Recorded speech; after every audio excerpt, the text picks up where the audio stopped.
జూబ్లీహిల్స్ నియోజకవర్గంలో ఎవరైనా సరే వెరిఫై చేసుకోవచ్చు.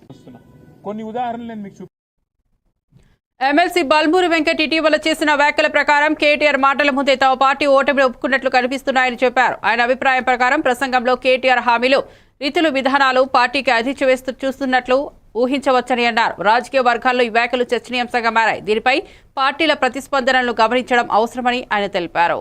దేనిపైన ఎత్తేసేయాలి, ఎవరిపైన నెట్టేసేయాలని ఒక ఉద్దేశంతో చాతగాక ఈ రోజు ఓట్ చోరీ, ఆడ ఓటర్ లిస్ట్ అక్రమాలు జరిగినాయి, ఓటర్ లిస్ట్ లో అడిషన్స్ జరిగినాయి అని చెప్పి అడ్డగోలుగా నోటికి వచ్చినట్టు మాట్లాడుతుండ్రు.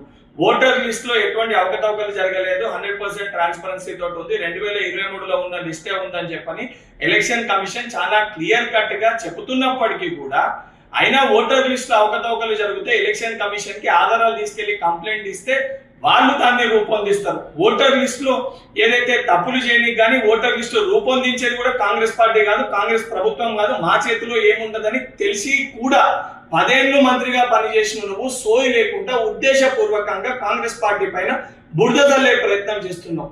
అండ్ ఉప ఎన్నికల్లో ఈ రోజు మా మంత్రులు పనిచేస్తే ఎందుకు ఇంతకంత పనిచేస్తున్నారు అని చెప్పి మాట్లాడుతున్నావు.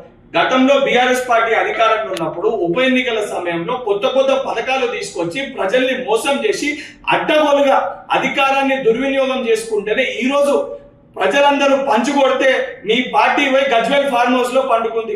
ఇప్పుడు కూడా సిగ్గుశరం లేకుండా నోటికి వచ్చినట్టు ఏది పడుతుంది మాట్లాడుతున్నావు. కల్వకుంట్ల తారక రామారావు 100% జూబ్లీహిల్స్ ఎన్నికల్లో కాంగ్రెస్ పార్టీ అభ్యర్థి భారీ విజయంతో గెలుస్తుండని తెలిసే ఉద్దేశపూర్వకంగా నువ్వు ఈ రోజు ఈ ఓట్ చోరీని తీసుకొని తెరపైకి తీసుకొని వచ్చి ఈ యొక్క ఓటమి నుంచి తప్పించుకునే ప్రయత్నం చేస్తున్నావు. ఎన్నికల ముందే నువ్వు ఈ ఓటమిని నువ్వు అంగీకరించినట్టు నీ మాటల ద్వారా చాలా స్పష్టంగా అర్థమవుతుంది. కేటీఆర్ నువ్వు ఎన్ని దొంగ మాటలు చెప్పినా, ఎన్ని డ్రామాలు ఆడినా ప్రజలు నిన్ను చెప్పులతోటి